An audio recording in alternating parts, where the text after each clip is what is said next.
The best na gawin pag kumakain tapos ganito yung ulam is magkamay.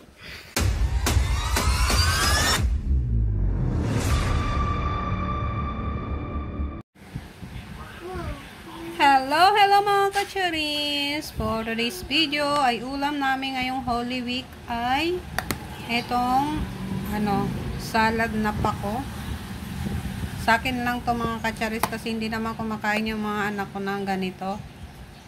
Ito yung ating ulam. At syempre meron tayong fish. Hindi ko alam yung pangalan ng fish na yan mga kacharis. Comment down below na lang. Kung anong pangalan ng fish na to. Luto to ng aking anak na panganay.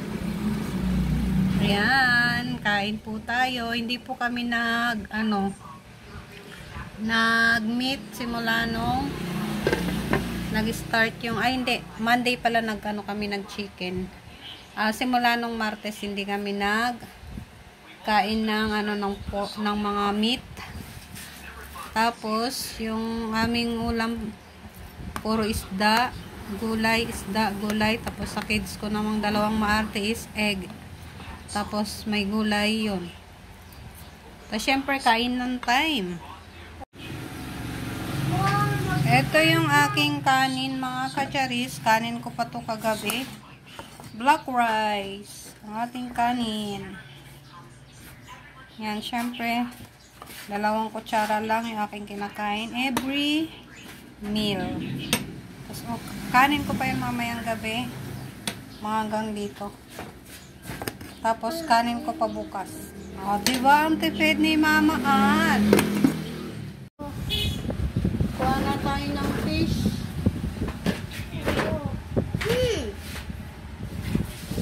Yan dito sa ating konting rice. Siyempre isa lang yung aking kukunin. Tapos kasarap nito mga kacharis. Lalo na magkakamay ka. Ayan. Hindi ko alam yung pangalan talaga ng isda na yan. Comment down below na lang. Ay sumabit yung ating gulay. Tapos siyempre konti lang, isa lang. Tapos, ayan yung aking ulam. Kukuha ako ng pako.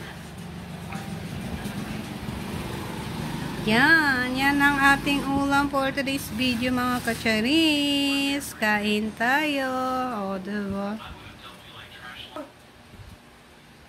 Kasarap ng ulam talaga mga kacharis. The best na gawin pag kumakain tapos ganito yung ulam is magkamay. Yum! Yummy, bunso. Yan. Luto ng aking panganay. Super yummy. Kaso nga lang, di ko alam kung anong tawag ng isda na yan. Tapos lalagyan natin ng pako. First bite. Thank you Lord sa pagkain. Ito na yung ating foods. Kain tayo. Sarap. Pako. Sarap.